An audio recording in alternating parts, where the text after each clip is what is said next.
It is Mock Draft Monday with the NFL Draft right around the corner. The latest projections are rolling in, and there are a few surprises near the top of the board. So let's go and pick through the first round. And to do that, welcome in Mike Renner and Tom Fornelli as we break down Tom's latest mock and the first mock post-combine. Also, hello, fellas. I am K-Mox. All right, so Tom, this is your baby, right? So why don't you take us through your number one overall? And I will say, no big surprise here.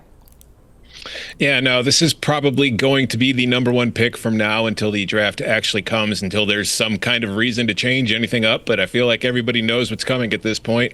It's Indiana quarterback Fernando Mendoza going to the Las Vegas Raiders, who are clearly in the market for a quarterback. They seem to be very interested in Mendoza, and why wouldn't they be? He is the best quarterback in this draft class. That said, I don't know if I'm as high on him as I would have been with Cam Ward last year or anybody at the top of the draft class 2 years ago. But I think when you look at this 2026 class, he's head and shoulders above everybody, and not just because of his stature, but because of his talent and his ability. But I do think that this is a good fit for what the Raiders are going to try to do. And he's somebody that if you put him behind a good offensive line and you give him a running back like Ashton Genty, can be successful and help run this offense for you for a long time. Yeah, and they just got rid of Geno Smith, so Fernando Mendoza seems to be wearing the black and silver next year. Jets are on the clock next. Tom has New York selecting edge Arvell Reese, citing he remains the most enticing defensive product in the draft. Agree, Mike? I do. I think this guy's ceiling is sky high. And for the New York Jets, that's what you're chasing right now. You know that this year, it ain't going to be your Super Bowl year at least. It's probably going to be a rough one once again. They've spent a lot of money already in free agency. They've signed a couple edge rushers actually, but neither to really starter caliber deals. So that's not going to preclude me from drafting a guy like Arvell Reese, who, he's an off-ball linebacker, but when you're on the 4.46 at the combine at 240 pounds with his play strength, you get excited about what this guy could be as an edge rusher. So he hasn't done it a ton, but you got time for him to develop there in New York. All right, time for him to develop in New York. Staying at edge rushers at number 3, Tom, you have Arizona selecting David Bailey out of Texas Tech.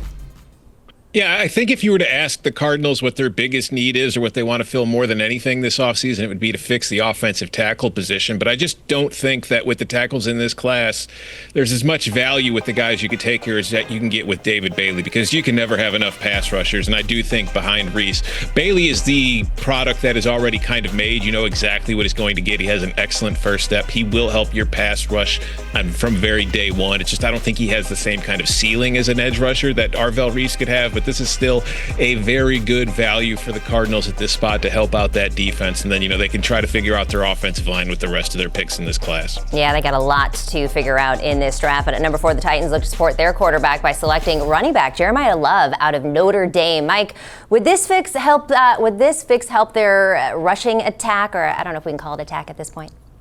I think it would. I think this is an ascending offensive line. You got a couple, first-round picks there the last few years that have been getting better in J.C. Latham and Peter Skoronski. So with that in front of them, I think this would really take a lot of pressure off Cam Ward. Ideally, you get Cam Ward a weapon, right? Ideally, you add to Wan'Dale Robinson and this receiving core now and get him a true number 1. But I don't think that exists here in this class for a traditional guy that you'd want at number 4 overall.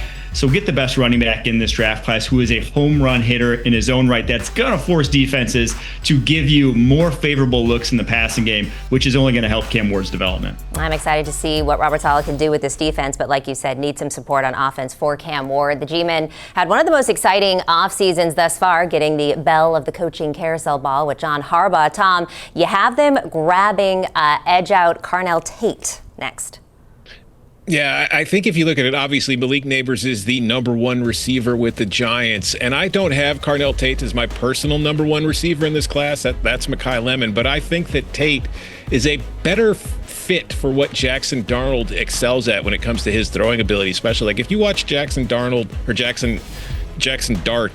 at Ole Miss, like the fade ball down the sideline, back shoulder grabs, he was phenomenal with, and that is something I think Carnell Tate, who is a very smooth, big-bodied athlete, would truly excel at. So you get Neighbors on one side and Tate on the other. Suddenly, this is a Giants passing attack that is suddenly a lot more dynamic and a lot more dangerous, a bigger problem for teams to have to deal with.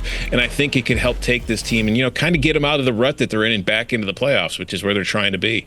At number 6, the Browns have already begun addressing their offensive line via the trade, but there's still some work to be done. Tom has Cleveland selecting Francis Mauigoa from Miami. Another step in the right direction, Mike? I think so. I think just they really can't go wrong in this draft in terms of who they take, because it's going to be either an offensive tackle or a wide receiver. They have holes everywhere.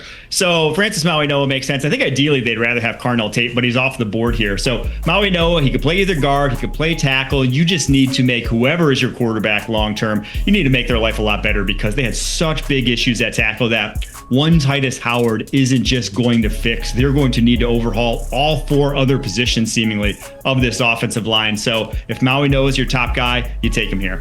All right, Commanders have number 7. And Tom, we're going edge again. There seems to be a little bit of a theme here in the first round for you.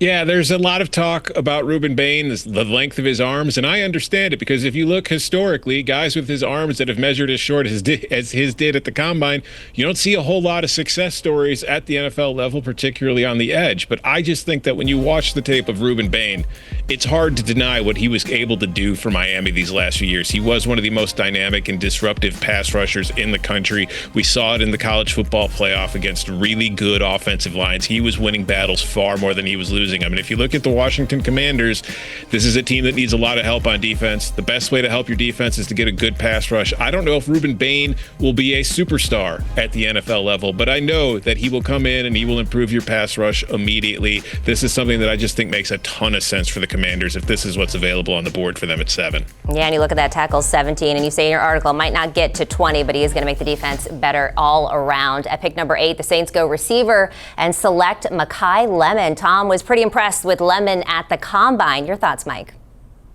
Yeah, it feels like the Saints, with this free agency period early on, signing David Edwards, signing Travis Etienne, they want to make Tyler Shuck's life easy. This is a guy that will make Tyler Shuck's life very easy. He's one of the most reliable receivers in this draft class, whether it's his route running, whether it's his hands, whether it's his ability to block. He just feels like that ready-made sort of slot wide receiver in the NFL. So pair him with Chris Olave, another guy who's a great route runner. And I think that will really play to Tyler Shuck's strengths and give you your best chance to evaluate him as a potential franchise quarterback here.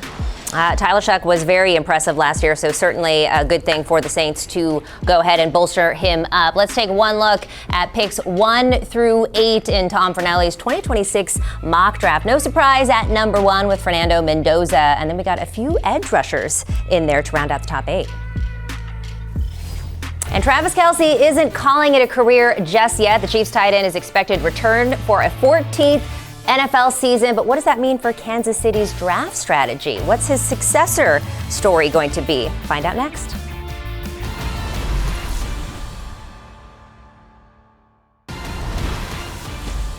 Welcome back to HQ Spotlight here on CBS Sports Network. Katie Mox joined by Tom Fornelli and Mike Renner. We are going through Tom's mock draft, which is live on CBSSports.com. And we're back here with number 9. Tom, we have our first mock trade of your draft. Alice moving up from Kansas City to grab linebacker Sonny Styles out of Ohio State. Walk us through how you got here.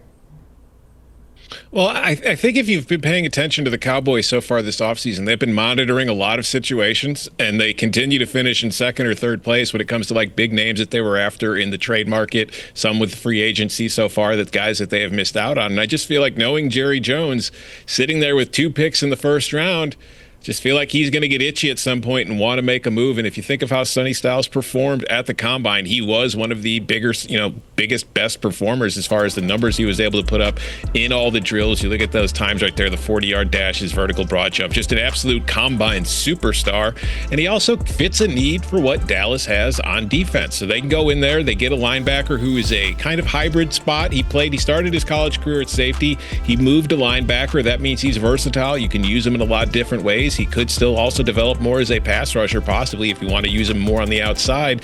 It's kind of a Swiss Army knife player that, if he hits, is going to help any defense he's on, and Dallas could use some help on that defense. So you look at them just missing out, getting that itchy trigger finger, making a move, and going after a name that popped during the Combine. It all smells like Cowboys to me.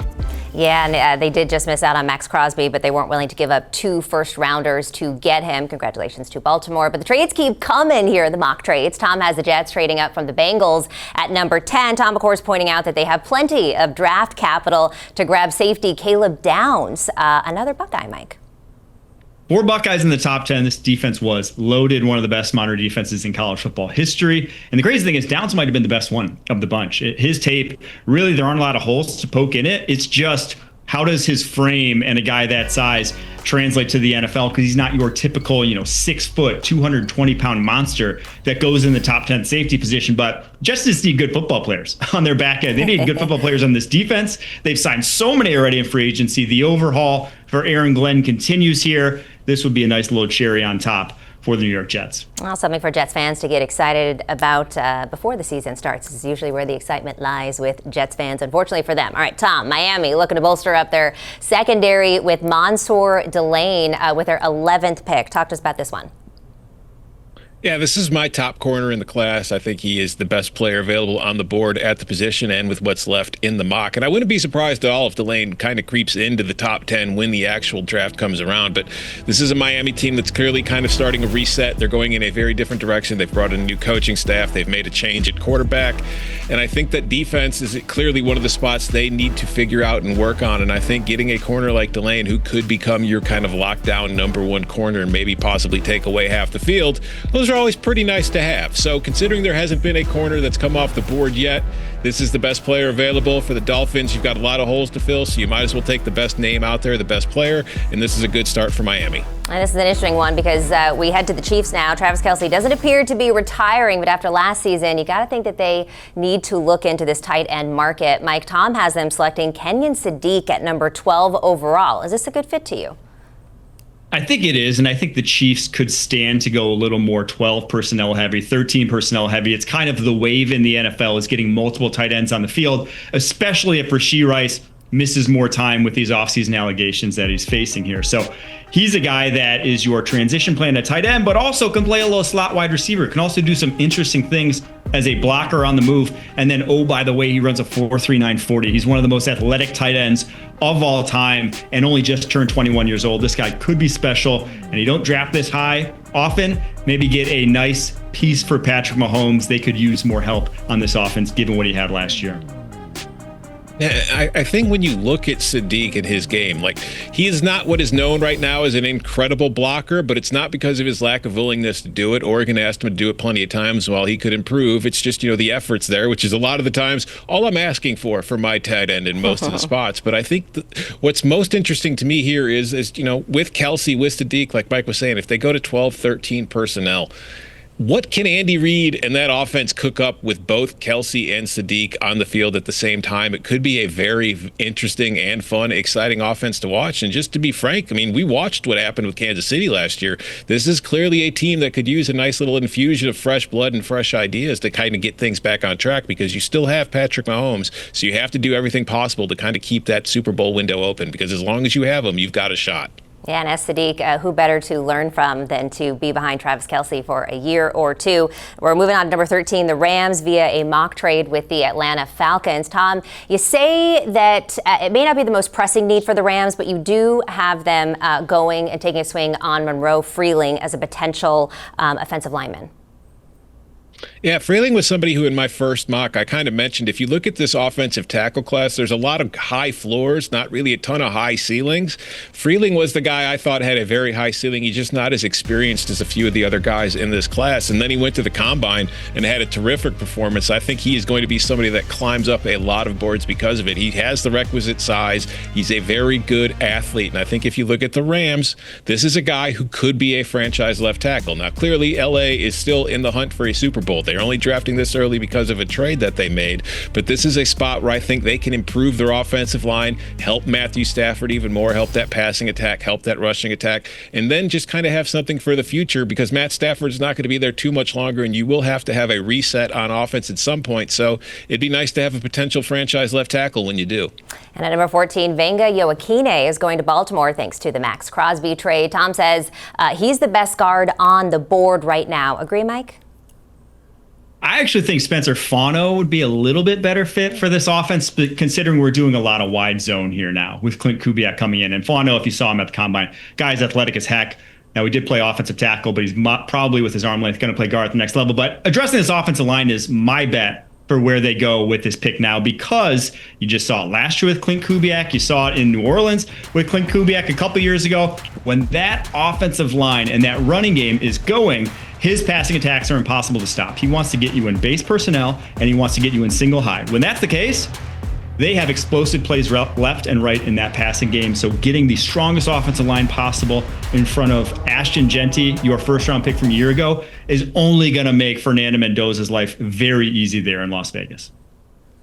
Yeah, I mean, that's really the key here. We have seen the Raiders already through free agency. They've begun to address the offensive line. They know that it was a huge problem for them last year, and after they invested a lot of draft capital in Ashton Jeanty, and now they've already added Fernando Mendoza to the board earlier in this spot. That's an area they have to continue fixing, because you get that offensive line going. Jeanty will be much better than he was last year because of it, and Mendoza will be much better because this is a guy in Mendoza who, while he's mobile, he's not exactly what I would call an elite runner. He likes to stick in the pocket, and when he knows when to bail, but he is still somebody that you want to give an excellent, strong pocket to, because he does take time. He is willing to stand in there and take hits, but you don't want him doing that too often as a rookie. Good stuff from Tom and Mike. Let's take one more look at what they like here for picks 9 through 14. Number 9, he's got the Cowboys. Sonny Styles. Jets taking Caleb Downs. And we got Kenyon Sadiq, the successor to Travis Kelce, possibly coming in at number 12 into Kansas City out of Oregon. And defense making moves up the draft board. Florida DT Caleb Banks rising after a strong combine, and Clemson edge TJ Parker continuing to climb into the round 1 conversation. More Mock Draft Monday coming up next.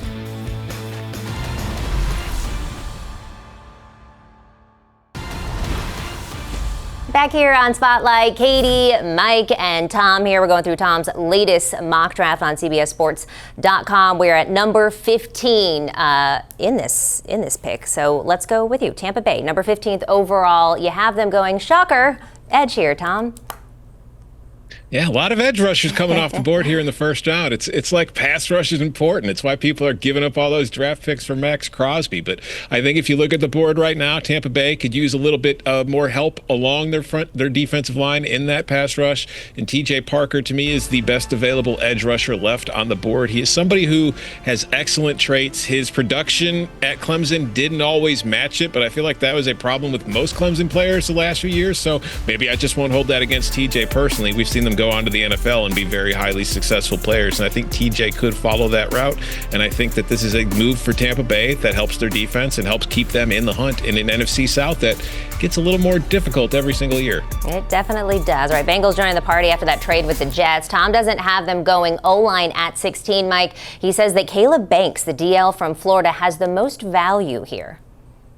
Yeah, this is very much a Bengals pick because he has all the tools in the world. He's 6'6", 34-inch arms. Some of the reps he has on tape, he looks like an all-pro, but guy hasn't played a ton of football. He actually has played fewer snaps his entire 5-year career than DeForest Buckner did coming out of Oregon in both his junior and senior years. So, he has really not played a lot. He was injured this past year. He's very inconsistent when you watch him on tape, but the Bengals, that's kind of their MO. They drafted Shamar Stewart, who was similar in that regard last year. They drafted Miles Murphy, who was kind of that same guy a few years back. Sometimes it hits, sometimes it doesn't, but that's the Bengals way, and it would not surprise me if he's their man.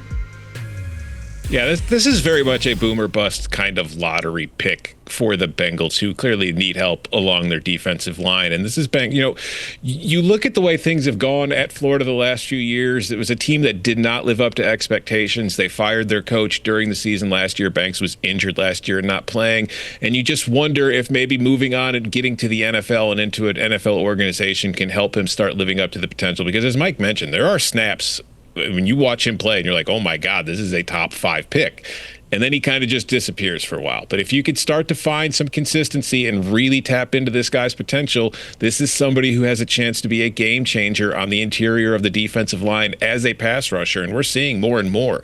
We draft a lot of edge rushers, but the best place to get a pass rush is from the interior. Banks is one of the few guys I feel like in this class that has a very much all-pro ceiling at the defensive tackle on the inside spot that has the potential to be that guy. So this could either be a great pick for the Bengals or it could be somebody who does not get a second contract. We'll find out.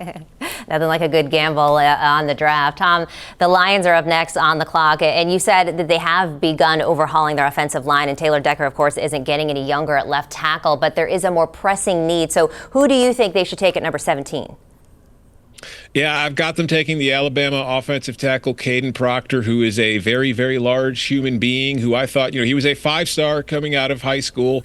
He went to Alabama, and he started every single game as a true freshman at Alabama in the SEC. Now, he had ups and downs doing so, but you don't see a whole lot of true freshman tackles playing every single snap during their true freshman season, and he did as good of a job as could be expected while doing so, and he's improved since then. Like, I wondered at times if he was a little soft. He did not play to his full strength. He got rid of that. He played much harder the last few years. Now, my bigger concern with him is conditioning. I do wonder if he's somebody who needs to cut a little bit of weight and get in better shape so he doesn't look as tired as he does at times during games. But I look at Detroit, who needs help at left tackle now, and I look at the culture that Dan Campbell has built there, and I think if there's any organization that can get the best out of Kadyn Proctor, it's the Detroit Lions, and I think this is the kind of guy they would take a chance on. I like it. At number 18, the Vikings have to replace Harrison Smith. Tom has many selecting safety Dillon Thieneman from Oregon. Mike. Yeah, to me, he's one of the most versatile coverage safeties in this draft class. He could play slot. He can play deep. He could even play outside corner. I mean, you watch his combine where he ran the 4.3s, jumped over 40 inches. The guy is a heck of an athlete. Great coverage skills. He had 6 picks as a true freshman back at Purdue and has really only improved since then. I just really don't want him around the line of scrimmage, but that's not what Brian Flores safeties really do. If they're around the line of scrimmage, chances are they're blitzing. They're not really run defenders in that defense. That's the only place that I worry about him. But as a pure coverage guy, he is perfect for what they need on that back end. I like it. The edge rushers keep rushing in the first round. Tom, you got Carolina scooping up Keldrick Falk out of Auburn at number 19.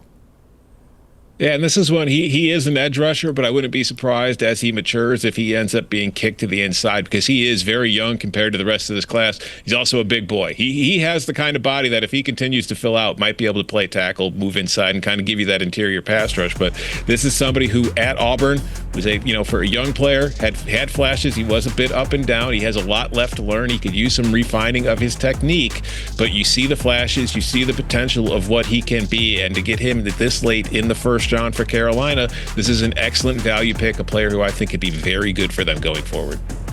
Yeah, I think Tom hit the nail on the head there when you said he's probably more of an interior guy at the next level given that frame. And even at Auburn, he's listed at defensive end, but he's playing a lot 3-4 defensive end, which is more similar to DT in the NFL where you're going up over offensive tackles. And I know the Panthers weren't super excited with the returns they got from Turk Wharton. He was a far more limited defensive tackle than they thought in free agency. And so they still need that early down guy. I think he can be that for them at the 3 technique, 4-5 technique. And then, depending on how he grows, he could either be an impact rusher on the interior, or if he wants to trim out, they could be a sub package rusher on the exterior as well. Gives them a lot of flexibility on that defensive line. Moving on to number 20th overall, the Cowboys with the pick via Green Bay, a la Micah Parsons, will need help with their pass rush. Obviously, no Micah Parsons, and of course, missing out on Max Crosby. Is Akeem Mesidor a good pick here, Mike? I think it is. I think the Cowboys, given that they just traded for Rashawn Gary, are hoping to flip this thing around quickly. They want this defense to just be average. And if you got an average defense with this offense right now, you are a playoff team. Heck, you might be the best team in the NFC East, given how good and how talented this offense is. And there's probably no impact defender outside of the top 10 in this draft class that I'd more rather have as a rookie than Akeem Mesidor, because his tape looks like a top 10 pick. I mean, he was dominant this past fall for the Hurricanes, why they made it to the national championship game, despite some big holes on this roster, because this defensive line was the best in the country. He can rush the passer, he can play the run, and he's ready right now. The only problem is he's also 25 years old right now, which is why he'll probably last to this point in the draft. Exactly. Like you said, he plays like a top 10 pick. And if he was 21 or 22, he'd be a top 10 pick. But it is because he's 25. So you draft him knowing you're probably only going to get his rookie contract out of him. So that does hurt his value a little bit. But this is a ready-made NFL pass rusher. This is somebody who will not need time to grow. He will not need time to learn. He will show up at camp. And by the time week 1 rolls around, he's going to go get after the quarterback. He's ready. He is a full-grown man. And while he's not Micah Parsons, Micah Parsons is pretty good. He is somebody who immediately helps fix the Dallas pass rush that was so horrendous last year following that Parsons trade. And as you said, immediate help is what they need. That is 15 through 20 of Tom's mock draft. Let's take one more look at what he does here. At number 15, TJ Parker. 16, Caleb Banks. Both of our analysts agree that this D lineman out of Florida is the best situation for the Bengals. And how about Akeem Mesidor trying to help what the hole, I guess, that Micah Parsons left with the Cowboys. He's turning 25 in April, though. And we got a couple of wideouts climbing up the mock boards. Washington's Denzel Boston, Indiana's Omar Cooper Jr., and Arizona State's Jordan Tyson. All first-round buzz. We continue Mock Draft Monday next.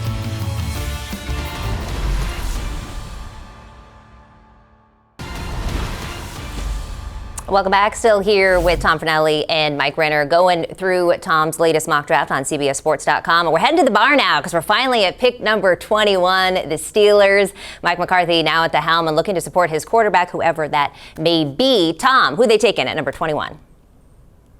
Yeah, I've got the Pittsburgh Steelers going after Arizona State wide receiver Jordan Tyson, who is somebody I think can actually climb up the board further depending on how he does at his pro day coming up here soon. But this is a guy who at Arizona State was just the first, second, third, fourth option in the passing game. Like, this was a team that was clearly trying to feed the ball to Jordan Tyson every time they dropped back to pass. Defenses knew it, and they could not stop Jordan Tyson from catching the ball or getting open. This is a guy I think if you go to Pittsburgh, they need help more at the wide receiver position. They need to keep adding to it, and whoever ends up at quarterback there for them in 2026. And I believe this is somebody who has a chance to develop into the number one type, but I think he's more likely to be your number two, a guy that could actually, do better for you in the slot. He can line up outside. He's versatile. You can even use him in the run game a bit if you wanted to. I just think he's a very good player who helps a Pittsburgh offense that could use a little bit more explosiveness at its skill position spots. And Tom, you laid out in your mock draft too, this is a guy who could fly up the boards depending on how he performs at his pro day. But right now, of course, go with the Steelers at 21. Number 22, Chargers on the clock and in need of some protection for Justin Herbert. Mike, Tom likes OT Spencer Fano from Utah. Good pick here? Oh, I think it's a great pick. I think this might be the best pick in the entire first round if this were to happen. Like the truest dream scenario for any team. Obviously, Jim Harbaugh has referred to offensive linemen as weapons in the past. And I think the interesting thing is they're taking a drastically different approach to their offensive line from Greg Roman to Mike McDaniel. Greg Roman was a lot of power counter, a lot of downhill runs.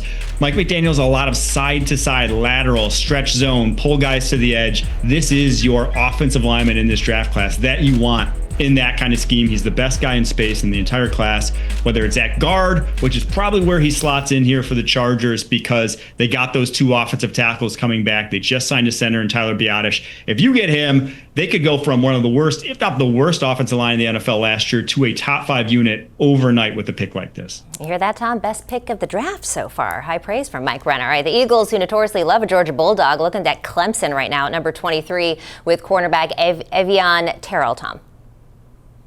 Yeah, he is the younger brother of A.J. Terrell, who was a Falcon there, another Clemson defensive back. I love Avion Terrell. I look at him. He's only 5'11". If he was 6'1", he would probably be the number one corner in this class. He does everything you want from a corner. The only knock on him is his size, which could be, a problem for him as far as putting him up on the outside. He might be more limited to the inside in the slot in the NFL. But just his demeanor, his toughness, how he plays angry, his ability to mirror, receivers and stick with them and not, to give up too much space. He's just somebody I really like. He has a knack for the ball. He's very instinctual. He can kind of read what's coming. He knows he's a smart player. At this spot, number 23, getting him late in the first round for a Philadelphia team that needs some help in the secondary. I think this is an excellent addition to that defense. All right, the number 24 here, we've got the Browns via the Jags for that Travis Hunter pick. They're going with wide receiver Denzel Boston out of Washington with their number 24 pick. And Tom says that he isn't a burner, but he's an excellent route runner with strong hands and a big body that will help move the chains and score points. Seems like that's all you need him to do, Mike. Yeah, I think with these two picks, I would expect it to go offensive tackle, wide receiver for the Cleveland Browns, just given the strengths of these classes, given the needs for this football team. And Boston feels like kind of the perfect guy to fit that at this point in the draft because what do they need? Reliability. Their offensive weapons there are just so up and down in that receiving core. They need someone with hands, someone who is going to be in the right spot. And Denzel Boston, it feels like this wave of former NFL players' kids, because obviously David Boston is his father, former NFL wide receiver. It feels like these guys all have the kind of exact same scouting report. They just know what to do on a football field. They're just ahead of the curve mentally, and that's what I see when I watch Denzel Boston. So that is quite literally what this Browns receiving core has been missing. Yeah, he like, for somebody with his size, he's just so surprisingly smooth with everything that he does. And he's an excellent, route runner, his ability, and just his understanding of pace too, like the tempo with which he runs at. He has a very good understanding of when the ball's coming, where it's going to be, and how to make sure that he's in the right spot on time. And this is somebody who at Washington, he had DeMond Williams at quarterback, who is a guy who kind of tends to hold on to the ball a little bit or will scramble around. So when plays are working and they're on schedule, Denzel Boston is right there. He's perfect. But he also showed the ability that when things break down and you have to kind of improvise, he was able to find open spots, whether it was against zone or man, and give his quarterback a big target and somebody to help him out. And I think that's something that you look at Cleveland, probably going to help them. Now, number 25, your Chicago Bears are on the clock, Tom, and you have them going with Zion Young out of Missouri with their number 25 edge rusher here. How are they going to support? Yeah, I do think the Bears are probably going to look to address the pass rush with this pick based on what they've been doing in free agency and just based on what this class looks like. And if you've ever seen Dennis Allen, who is the Bears defensive coordinator, the kind of guys he likes along the edge, they are tall, they are long, and they are athletic. And hey, here's Zion Young, who is 6'6", 265 pounds. He's young, like his name, compared to a lot of the other edge rushers in this class. And there's still a lot of, ironing out you have to do in his game. He's got something to learn, but this is a kind of project guy who could end up being a very excellent, valuable pass rusher. You put him on the other side of Montez Sweat in a Bears pass rush that was pretty much non-existent for the entirety of 2025, suddenly gets an infusion of youth and talent and maybe looks a little bit better to help out a very bad defense and, pair it with an offense that was not the problem in Chicago last year. One of my favorite games was that Niners and Bears game where neither of our defenses did anything, but there was a whole lot of fireworks. It was fun, but of course you want to get some stops there. All right, Hoosier receiver Omar Cooper Jr. had a great combine and helped his stock considerably. Tom likes the Bills to nab him at number 26. Mike, is this an answer to the Keon Coleman drama? It is. They really just need to get better at the receiving core. They've already started, right, getting DJ Moore via trade from the Bears, but they needed every single spot, it seemed like, in this receiving core. So adding Omar Cooper would probably give you the best post-catch receiving core in the NFL between DJ Moore, Omar Cooper, who broke 27 tackles after the catch last year, and then Khalil Shakir in the slot. This would be a transformative offseason for Josh Allen and company because Cooper, he just has dynamism in a size that doesn't last past the first round, right? Guys that move like him at 199 pounds, they tend to go round one. So this is a pick that I would love for the Buffalo Bills and could really transform this passing attack back to that MVP level we saw a couple years ago from Josh Allen. Yeah, Mike, you mentioned like the yak ability of Cooper, then what they have with DJ Moore and Khalil Shakir, and you just think of the way that Josh Allen plays quarterback. He's the guy who's going to extend plays because he's Josh Allen. He's 6'5", he's 1,000 pounds, he's the biggest guy out there, he's the fastest guy out there, and he moves around. And this is Cooper. You throw him into a receiving core that has Shakir and has Moore. Those are three guys that know how to move around and get open and present targets for Josh Allen and can really help this offense because they do need help in the passing game. So this is a fit that makes a lot of sense to me before the DJ Moore trade, and it still makes sense to me after the DJ Moore trade. All right, fellas, let's round out this section with the 49ers. Trent Williams, of course, not getting any younger, so I actually love this pick from Tom. You have the Niners going Caleb Lomu out of Utah at number 27. Yeah, I want to start by saying I want to be officially on the record that you want Trent Williams on your football team. Yes. I don't know what San Francisco's plan is there, but I want Trent Williams. If my options are to have him or not, I'm going to say have him. But he is getting older, and whether or not he's there in 2026, you do need to start looking to the future at left tackle. Caleb Lomu is my top tackle left on the board here. It makes all the sense in the world for San Francisco, who earlier today already added Mike Evans. So you've already helped out the wide receiver spot. Now it's time to continue helping that offensive line. This is a big-bodied kid. He was very strong at the point of attack for the Utah Utes on that offensive line. He did struggle at times against some of the better competition they faced. I think back to the Texas Tech game where nobody nobody on the Utah offensive line had a very good game that day. But overall, big picture, his time there as a starter, he's been a very productive, very effective player. I think he would help out San Francisco, so I'd snap him up if he's on the board right here. Yeah, and I think he could even move inside to guard early on in his career, and they have the need at left guard, so this would kind of round out their offensive line. And I'm a big fan of Lomu. I have him as top 15 player on my draft board. He just has these sort of movement skills and coordination that is what it looks like at the next level, even if he has some things to clean up and needs to get a little bit stronger. I trust that will happen, though, given the innate talent he has.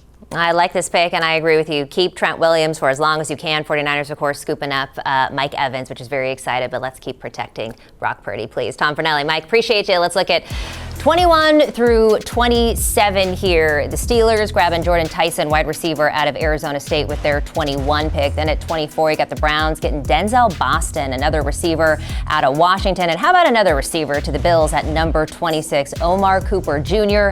out of Indiana. And would you know what, another edge rusher generating some buzz, Texas A&M's Cassius Howell, the SEC Defensive Player of the Year, continuing to show up in early round mocks. We keep rolling through Mock Draft Monday, coming up next.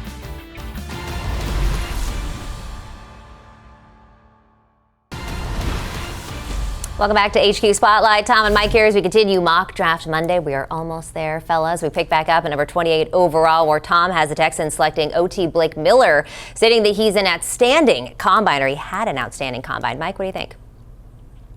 Yes, he did. This guy looked explosive as heck at the combine. And for the Houston Texans, yes, you kind of have this offensive line, I don't want to say figured out, but you got starters everywhere at this point. One of them is Trent Brown. He's in his mid-30s. He's 380 pounds. He's often injured.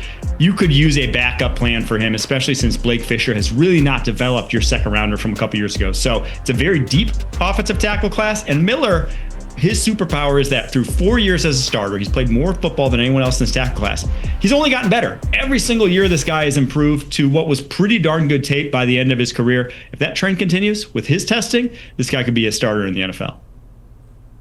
Yeah, I was surprised by what I saw from him at the combine. It's like I knew he was athletic, but I didn't realize how athletic he was. He was very impressive. You know, running that 5.0940 and just looking really good and really fluid in all the drills that they had him running through. And as Mike mentioned, this is a kid who has plenty of experience, and he is improving every single year. He got better, because I remember his freshman year or sophomore year when he first became the starter, like Clemson's offensive line was not good. And he was the one guy that kind of stood out as being the guy consistently that was the best player on that unit. And the unit improved along with him these last few seasons. And I always kind of like guys who get better. I mean, I know that sounds kind of crazy. You know, you want players to improve, but typically guys who get better every single year tend to get better at the NFL too, and they become valuable players. Maybe they don't become, you know, perennial All-Pros or Hall of Famers, but they always become like above average solid starters, which is something that Houston can use long-term on its offensive line. So if he's there on the board, makes plenty of sense to me.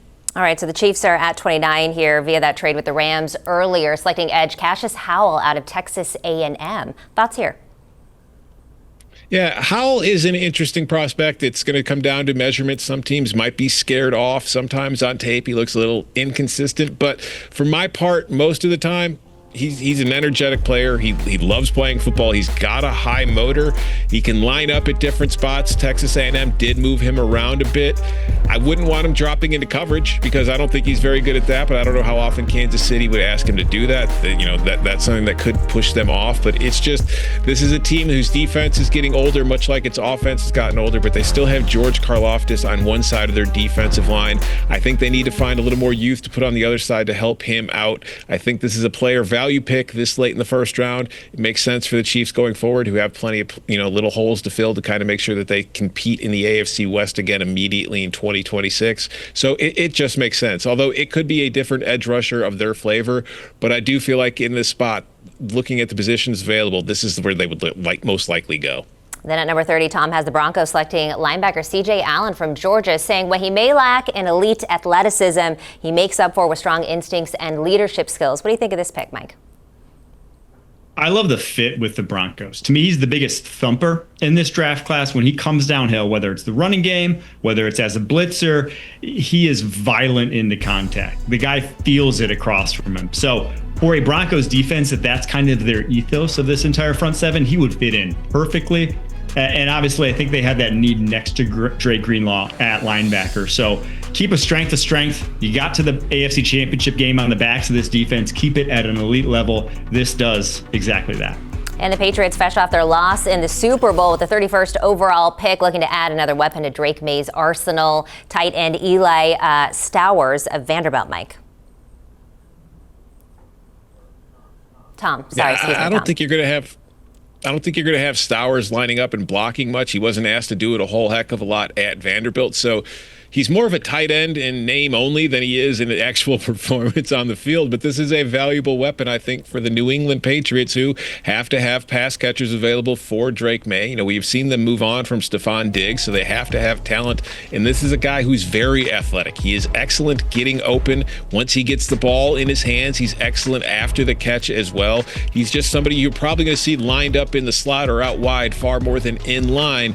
But we've seen this is going to be a matchup nightmare. If you get a situation where you've got a linebacker or a safety on this guy, it is going to be an alert. Drake May will be looking at his way very quickly, making sure he gets the ball to him, because there just simply aren't a whole lot of linebackers or safeties who I would trust in coverage against somebody as athletic as Stowers. So late first round pick, this is an excellent value for New England. All right, and lastly, we made it, fellas. Pick number 32. Now I will go to you, Mike. Tom has the Seahawks selecting Jeremiah McCoy, cornerback out of Tennessee.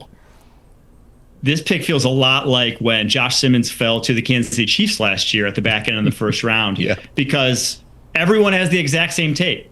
That Jeremiah McCoy's tape is elite, same way Josh Simmons was last year. But they both had big-time injury concerns heading into the draft. Jeremiah McCoy did not play football this past fall. He tore his ACL last January. The last time we saw him play football as a sophomore, probably had the best sophomore tape at corner I've seen in a few years. You know, it looked like guys like Patrick Surtain, guys like Derek Stingley coming out. This high-end, just know it when you see it. Guy's got something special, but is he fully healthy? Our team's going to take a chance on him recapturing that form, even if he's not going to have played football in, 18 months the next time we see him in the NFL? I don't know, but if he goes to the Seahawks, it would be unfair if he's healthy to the rest of the NFL. Oh, man. We don't. As someone who is in that division, we don't need any more unfair advantage for the Seahawks here. Tom Fernando, Mike Renner, thank you for breaking down 1 through 32. Let's take one more look at this 28 through 32. You got Blake Miller going to Houston, OT out of Clemson. You got Cassius Howell, edge out of Texas A&M. CJ Allen heading to the Broncos. Both guys feel like he will be a great fit at linebacker there. And how about Jeremiah McCoy, cornerback out of Tennessee, unfairly going to the Seahawks?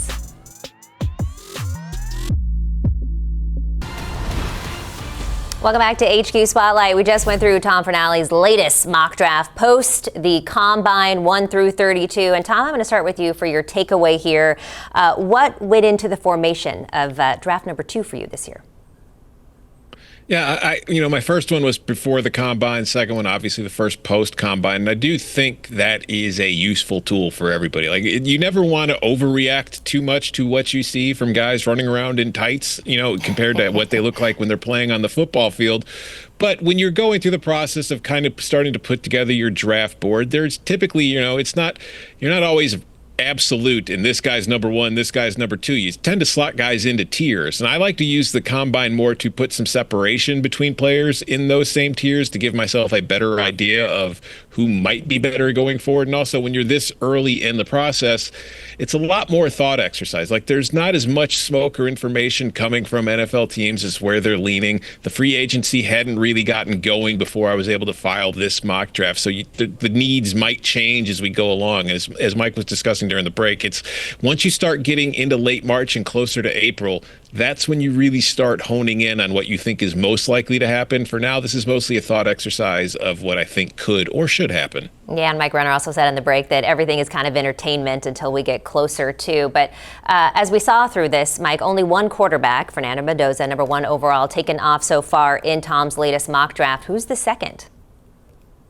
I think it's going to ultimately be Ty Simpson from Alabama. I think he intrigued enough before the injuries built up at the end of the season, and kind of feels like an NBA lottery pick, right? Where you just haven't seen enough of him. But maybe that's the intriguing part. Maybe that's the exciting part about him, is that he could be anything. He could even be a franchise quarterback. So I do think that there was enough there on tape, and also there's just not enough in this draft class after him to justify anyone else going. But wouldn't surprise me if he falls out of the first round. But I think he'll go early day 2 if he does.